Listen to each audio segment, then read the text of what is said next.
નવી મોદી સરકારની અંદર ગુજરાતના કયા નેતાઓને સ્થાન મળશે તેની ચર્ચાઓ છે। ત્યારે લોકસભાના 3 અને રાજ્યસભાના 2 સાંસદો મંત્રી બનશે। મોદી સરકાર 3.0 માં ગુજરાતના નેતાઓને મોટું સ્થાન, જેમાં લોકસભાના 4, રાજ્યસભાના 2 સાંસદો મંત્રી બનશે। અમિત શાહ, CR પાટીલ લેશે મંત્રી પદના શપથ। પોરબંદરના સાંસદ મનસુખ માંડવિયા પણ મંત્રી બનશે। તો જેપી નડ્ડા, એસ જયશંકરને પણ મોદી કેબિનેટમાં સ્થાન મળશે। તો લોકસભાના 4 અને રાજ્યસભાના 2 સાંસદો મંત્રી બનશે। નીબુબેન બાંભણિયા પણ બની શકે છે કેન્દ્રીય રાજ્ય મંત્રી। તો આ તમામ નેતાઓને ફોન આવી ચૂક્યો છે અને આ તમામને મોટું સ્થાન મળી શકે છે મોદી સરકાર 3.0 માં। આ ગુજરાતના નેતાઓ કે જેમને મોટું સ્થાન મળવા જઈ રહ્યું છે। લોકસભાના 4, રાજ્યસભાના 2 સાંસદો મંત્રી બનશે, જેમાં અમિત શાહ, CR પાટીલ લેશે મંત્રી પદના શપથ। તો પોરબંદરના સાંસદ મનસુખ માંડવિયા કે જે ગઈ કેબિનેટમાં આરોગ્ય મંત્રી રહી ચૂક્યા છે, તેમને પણ આ વખતે સ્થાન મળશે। પુરુષોત્તમ રૂપાલાની મંત્રી બનવાની સંભાવના નહીવત જણાઈ રહી છે, પરંતુ મનસુખ વસાવા કે જે સતત 7મી વખત જીત્યા છે, પ્રોટેમ સ્પીકર તેમને બનાવાય તેવી શક્યતા છે। ગુજરાત ભાજપની અંદર જશ્ન અને ખુશાલીનો માહોલ જોવા મળી રહ્યો છે। જે રીતે CR પાટીલને ફોન આવી ચૂક્યો છે અને જે નેતાઓ અત્યારે PM આવાસ પર પહોંચી રહ્યા છે, PM આવાસ પર કિશન રેડ્ડી, બંદી સંજય કુમાર PM આવાસ પર પહોંચ્યા છે। લલનસિંહ, રામનાથ ઠાકુર પણ PM આવાસ પર પહોંચ્યા છે। આ તમામને PM આવાસ પર ચાય પર ચર્ચા માટે બોલાવવામાં આવ્યા છે। ગિરિરાજસિંહ, હરદીપસિંહ પુરી પણ PM આવાસ પહોંચ્યા છે। આજે સાંજે જ્યારે શપથ ગ્રહણ સમારોહ યોજાવા જઈ રહ્યો છે, ત્યારે તમામ નેતાઓ અત્યારે PM આવાસ પર પહોંચી રહ્યા છે, જેમની ઉપર તમામની નજર છે। કીર્તિવર્ધનસિંહ, નિત્યાનંદ પણ પહોંચ્યા, ગજેન્દ્રસિંહ શેખાવત પણ PM આવાસ પર પહોંચ્યા છે। અત્યારે ચાય પાર્ટીનું આયોજન PM આવાસ પર કરવામાં આવ્યું છે, જ્યાં તમામ નેતાઓને બોલાવવામાં આવ્યા છે। ત્યારે CR પાટીલ પણ પહોંચ્યા છે। ગુજરાત ભાજપની અંદર પણ જશ્નનો માહોલ છે। 50થી વધુ સાંસદો અત્યારે PM આવાસ પર પહોંચી ચૂક્યા છે, જેમાં રાજનાથસિંહ, અજય ટંપા પણ PM આવાસ પર પહોંચ્યા છે। આ તમામના દ્રશ્યો પણ અમે આપને બતાવી રહ્યા છે। અન્નપૂર્ણા દેવી, કિરણ રિજિજુ પણ PM આવાસ પર પહોંચ્યા છે। તો આ તમામ નેતાઓ પહોંચી ચૂક્યા છે। ભગીરથસિંહ ચૌધરી, HD કુમારસ્વામી પણ PM આવાસ પર પહોંચ્યા। કિશન રેડ્ડી, બંદી સંજય કુમાર, હર્ષ મલ્હોત્રા, મનોહરલાલ ખટ્ટર પણ PM આવાસ પર પહોંચી ચૂક્યા છે। અત્યારે PM આ તમામની સાથે મુલાકાત કરવાના છે, ચાય પર ચર્ચા કરવાના છે। આજે સાંજે જ્યારે શપથ ગ્રહણ સમારોહ યોજાવા જઈ રહ્યો છે, મોદી સરકાર 3.0 નો શપથ ગ્રહણ સમારોહ, અને તેમાં ગુજરાતના નેતાઓને મોટું સ્થાન। લોકસભાના 4 તો રાજ્યસભાના 2 સાંસદો આજે મંત્રી બનશે, જેમાં અમિતભાઈ શાહ, CR પાટીલ લેશે મંત્રી પદના શપથ। બંનેને મંત્રી પદના શપથ લેવડાવવામાં આવશે। તો પોરબંદરના સાંસદ મનસુખ માંડવિયા પણ મંત્રી પદના શપથ લેશે। મહત્વના સમાચાર જે ગુજરાત માટે છે, ગુજરાતથી અમિત શાહ, CR પાટીલ મંત્રી બનશે, તો ગુજરાતથી મનસુખ માંડવિયા પણ મંત્રી બનશે। ગુજરાત ભાજપની અંદર જશ્નનો માહોલ જોવા મળી રહ્યો છે। જે રીતે આ નામ સામે આવી રહ્યા છે, ગુજરાતથી અમિત શાહ, CR પાટીલ, આ બંને, આ ઉપરાંત જે નામો સામે આવ્યા છે, મનસુખ માંડવિયા પણ મંત્રી બનશે। ઉત્તરાખંડથી અજય ટંપા બનશે મંત્રી। અલગ અલગ રાજ્યોમાંથી જેમની પસંદગી થઈ છે, હિમાચલથી જેપી નડ્ડા બનશે મંત્રી। આ તમામ અત્યારે PM આવાસ પર પહોંચ્યા છે અને PM આ તમામની સાથે ચાય પર ચર્ચા કરશે। ગુજરાતથી જે મહત્વના નામો છે, તેમાં અમિત શાહ, CR પાટીલને પણ ફોન આવી ચૂક્યો છે। મનસુખ માંડવિયા કે જે ગઈ કેબિનેટમાં પણ જેમને સ્થાન મળ્યું હતું, આરોગ્ય મંત્રી જેઓ રહી ચૂક્યા છે, તેમને પણ આ વખતે ફરી એકવાર શપથ લેવડાવવામાં આવશે। હિમાચલથી જેપી નડ્ડા બનશે મંત્રી, તો ઉત્તરાખંડથી અજય ટંપા મંત્રી બનશે। આ તમામને ફોન આવી ચૂક્યા છે PM આવાસ પર, અત્યારે તમામને બોલાવવામાં આવ્યા છે। હિમાચલથી જેપી નડ્ડા બનશે મંત્રી, તમામને સ્થાન આપવામાં આવશે। આ સાથે જ જે સહયોગી દળો છે, તેમાંથી પણ મોટા નેતાઓને અત્યારે બોલાવી લેવામાં આવ્યા છે। આ પણ PM આવાસ પર પહોંચી ચૂક્યા છે। ગુજરાતથી મનસુખ માંડવિયા મંત્રી બનશે તે નક્કી માનવામાં આવી રહ્યું છે।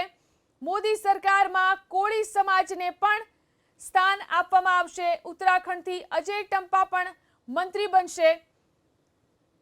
તો કેબિનેટમાં કોને કોને સ્થાન મળશે તે આ તમામ મંત્રીઓ છે. પંજાબથી રમનીત બિટ્ટી કે જેમને મંત્રી બનાવવામાં આવશે.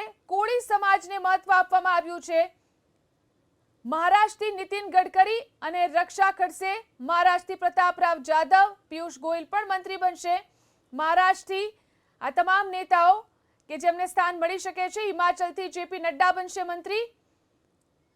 અલગ અલગ રાજ્યની અંદર આ વખતે જે રીતે જાતિ આધારિત નહીં પરંતુ ક્ષેત્ર આધારિત જે રીતે કેબિનેટ બનાવવાની વાત ચાલી રહી છે. અમારા એડિટર રોનકભાઈ આપણી સાથે ફોન લાઈનથી જોડાયા છે. જી રોનકભાઈ, ખાસ કરીને કોને કોને સ્થાન મળવા જઈ રહ્યું છે આ વખતની કેબિનેટની અંદર? ગુજરાતમાંથી કયા કયા નામો ચર્ચાઈ રહ્યા છે? હવે નક્કી થઈ ચુક્યા છે અને લોકસભાના 4 સાંસદ અને રાજ્યસભાના 2 સાંસદો મોદી કેબિનેટમાં હશે. ગુજરાત કોટાના 2 રાજ્યસભાના સાંસદ હશે, એસ જયશંકર અને જેપી નડ્ડા. પરંતુ લોકસભાના સાંસદની વાત કરીએ તો નીમુબેન બામણિયા, જેઓ ભાવનગરના સાંસદ છે, તેમને આમંત્રણ મળી ચૂક્યું છે. તેઓ પ્રધાનમંત્રી નિવાસે જે બેઠક છે, પ્રધાનમંત્રી જે સાહેબે ચર્ચા રાખી છે, એમાં નીમુબેન પહોંચી ચૂક્યા છે. સાથે જ CR પાટીલ, ભારતીય જનતા પક્ષના પ્રદેશ અધ્યક્ષ અને નવસારીના સાંસદ, તે પણ PM નિવાસ પહોંચી ચૂક્યા છે. અમિતભાઈ શાહ, મનસુખભાઈ માંડવિયા, અમિતભાઈ શાહ, નીમુબેન, આ નામ નિશ્ચિત થઈ ચૂક્યા છે. અને આ 4 એટલે કે લોકસભાના 26માંથી 4 સાંસદોને સ્થાન મળ્યું છે. એ 4 પ્રધાનમંત્રી નિવાસે છે. મારી નીમુબેનના નજીકના લોકો સાથે વાત થઈ છે. તેમના કહેવા પ્રમાણે કે નીમુબેનને આમંત્રણ આવી ચૂક્યું છે, ફોન આવી ચૂક્યો હતો અને એટલે અડધા કલાક પહેલા નીમુબેન PM નિવાસે બેઠકમાં હાજર છે. અને નીમુબેન, આપણે તમામ લોકો જાણીએ છીએ, મહિલા પ્રતિનિધિત્વ મળ્યું છે, કોળી સમાજને સ્થાન મળ્યું છે. ભાવનગરના સ્થાનિક સંગઠન માટે ખુશાલીના સમાચાર છે. અને સ્વાભાવિક એ મહિલા જે સ્વચ્છ પ્રતિભા ધરાવે છે, એ મહિલા કાર્યક્ષમ છે, એમને સ્થાન અપાયું છે. સ્વાભાવિક ભાવનગર માટે અને કોળી સમાજ માટે ઘણા સુખદ સમાચાર છે અને અપેક્ષિત પણ હતું. એ રીતે CR પાટીલ, જેઓ સંગઠનના માહિર ગણાય છે અને આપણે તમામ લોકો જાણીએ છીએ કે 156માંથી 156 અને ગુજરાતમાં લોકસભામાં 26માંથી 25 બેઠકો તેમની નેતૃત્વમાં ગુજરાતમાં જીતી છે BJP. એટલે કે 96% પરિણામ જેમને આપ્યું છે તે CR પાટીલનું સ્થાન નિશ્ચિત થઈ ચૂક્યું છે. અમિતભાઈ શાહ સ્વાભાવિક દેશની ભારતીય જનતા પક્ષના ચાણક્ય ગણાય છે અને નરેન્દ્ર મોદીના નિકટતમ સાથી છે. તેમનું સ્થાન નિશ્ચિત થઈ ચૂક્યું છે અને તેમનું સ્થાન આપણે તમામ લોકો જાણીએ છીએ. ગઈ મંત્રીમંડળની અંદર પણ સૌથી મહત્વનું સ્થાન પસંદ હતું. CR પાટીલને કયું મંત્રાલય આપશે કહેવા મુશ્કેલ છે, પરંતુ સંભાવના છે કે રેલ મંત્રી હોઈ શકે અથવા તેમનું સ્થાન તેમને ટેક્સટાઇલ મંત્રાલય અપાઈ શકાય છે. અમિતભાઈ શાહ, આપણે તમામ લોકો જાણીએ છીએ, ગૃહમંત્રી હતા, તેમનું સ્થાન યથાવત રહે અથવા તો તેમને સંરક્ષણ મંત્રી બનાવવા જેવી શક્યતા છે. પરંતુ સંભાવના છે કે તેમનું સ્થાન ગૃહમંત્રી તરીકે જ રહેશે. પિયુષ ગોયલ, કે જેમનો ગુજરાત સાથે નાતો રહ્યો છે, મહારાષ્ટ્રથી ચોક્કસથી છે, પરંતુ તેમને નાણાં મંત્રાલય અપાય તો સંરક્ષણ રેલ મંત્રાલય ખાલી થાય અને રેલ મંત્રાલય ખાલી થાય તો CR પાટીલને મંત્રાલય અપાય તેવી પણ એક શક્યતા બનાવી રહી છે. પરંતુ એક વાત નિશ્ચિત થઈ ચૂકી છે કે ગુજરાતના 26માંથી 4 લોકસભાના સાંસદ અને રાજ્યસભાના જે 10 સાંસદો છે તે પૈકીના ભારતીય જનતા પક્ષના એ પૈકીના 2 એટલે કે જેપી નડ્ડા અને એસ જયશંકર તેમનું સ્થાન નિશ્ચિત થઈ ચૂક્યું છે. આ 6 સાંસદો જે ગુજરાતના રાજ્યસભાના કોટાથી છે અથવા ગુજરાત લોકસભાથી છે, એ પ્રધાનમંત્રી આવાસની જે બેઠક મળી છે તેમાં પહોંચી ચૂક્યા છે. ફરી એકવાર કહીશ, નીમુબેનનું નામ નિશ્ચિત થઈ ચૂક્યું છે. એનો મતલબ કે પુનઃ માડમ મંત્રી નહીં બને તે પણ નિશ્ચિત છે. પરસોત્તમભાઈ રૂપાલા એમને મંત્રી નથી બનાવવામાં આવ્યા. દેવુસિંહ ચૌહાણ, કે જેઓ ગઈ સરકારમાં મંત્રી હતા, તેમને અત્યારે સ્થાન નથી મળ્યું. બની શકે કે જયારે એક્સપેન્શન થાય ત્યારે સ્થાન અપાય, પરંતુ હાલ 6 સાંસદોને મોદી કેબિનેટમાં મંત્રી મળવા ચોક્કસથી જઈ રહ્યું છે. જી રોનકભાઈ, ખાસ કરીને આ જે સમીકરણો છે જેની ઉપર ધ્યાન આપવામાં આવે તો જાતિ આધારિત, ક્ષેત્ર આધારિત કે પછી વ્યક્તિગત પ્રદર્શન ના કારણે આ નામ ચર્ચાઈ રહ્યા છે? જાતિ આધારિત અને ક્ષેત્ર આધારિત તો ચોક્કસથી હોય, પરંતુ આ વખતે ક્વોલિટી જોવામાં આવી છે, પરફોર્મન્સ જોવામાં આવ્યું છે. જે પરફોર્મ કરી શક્યા છે એમને લોકસભામાં રિપીટ કરાયા હતા અને જે રિપીટ કરાયા છે એમાંથી શ્રેષ્ઠતમ જે લોકો છે એમને સ્થાન અપાયું છે, જે વિવાદમાં નથી આવ્યા. પરસોત્તમભાઈ પરફોર્મન્સ સારું હતું, પરંતુ ક્ષત્રિય સમાજ વાળો વિવાદ પણ હતો અને કદાચ એ જ કારણ છે કે પરસોત્તમ રૂપાલાને સ્થાન નથી અપાયું. મનસુખભાઈ માંડવિયા આરોગ્ય મંત્રી તરીકે કોવિડ કાળની અંદર તેમનું શ્રેષ્ઠ પ્રદર્શન હતું એટલે મનસુખભાઈને રિપીટ કરાયા છે, સારી લીડથી જીત્યા છે. સાથે જ પોરબંદરથી આપણે જાણીએ છીએ કે પેટા ચૂંટણી પણ સારી લીડથી જીત્યા છે, ત્યારે તેમને સ્થાન મળ્યું છે અને CR પાટીલે તેમનું પરફોર્મન્સ ગુજરાતમાં સિદ્ધ કરી ચૂકી અને વરિષ્ઠ સાંસદ પણ છે. તો બીજી તરફ મનસુખભાઈ વસાવા કે વરિષ્ઠ સાંસદો પૈકીના એક છે, 7મી વાર લોકસભામાં પહોંચ્યા છે, પરંતુ મનસુખ વસાવાને પ્રોટેમ સ્પીકર બનાવવા જેવી પૂરી શક્યતા છે કે એ પછી નિર્ધારિત થશે. પરંતુ હાલ જે સૂત્રોથી જાણકારી મળી છે પ્રકારે મનસુખ વસાવાને પ્રોટેમ સ્પીકર અને ગુજરાતની અંદર અમિતભાઈ શાહ કે રાષ્ટ્રીય રાજનીતિનો એક મોટો અને દિગ્ગજ ચહેરો છે ભારતીય જનતા પક્ષનો, તેમને ચોક્કસથી સ્થાન અપાયું છે. તો જેપી નડ્ડા એ રાષ્ટ્રીય અધ્યક્ષ છે અને એમનો પ્રોટોકોલ જળવાય એ માટે તેમને કેન્દ્રીય મંત્રી બનાવાયા છે. જોકે હિમાચલ પ્રદેશથી છે, ગુજરાતના સાંસદ ચોક્કસથી છે, ગુજરાત કોટાના, અને એસ જયશંકર કે જેનું પરફોર્મન્સ વિદેશ મંત્રાલયનું બેસ્ટ પરફોર્મન્સ થયું હતું અને વિદેશ નીતિ દુનિયાભરમાં ભારતને વખણાય છે. એટલે કહી શકાય કે જાતિ આધારિત કે પ્રાંત આધારિતના કરતા પણ વધુ પરફોર્મન્સ આધારિત નીતિ બનતી હોય તેવું સ્પષ્ટ લાગી રહ્યું છે. જી આભાર રોનકભાઈ અમારી સાથે જોડાઈને વાત કરવા માટે.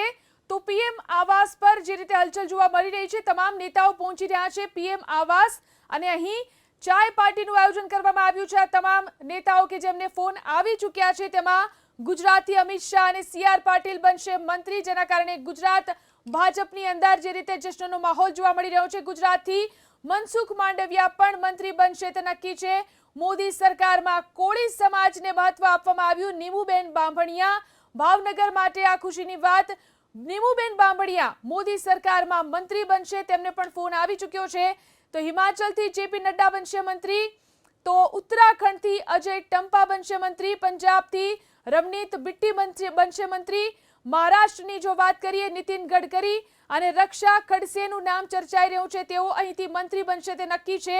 મહારાષ્ટ્રથી પ્રતાપ રાવ જાધવ અને પિયુષ ગોયલ પણ મંત્રી બનશે.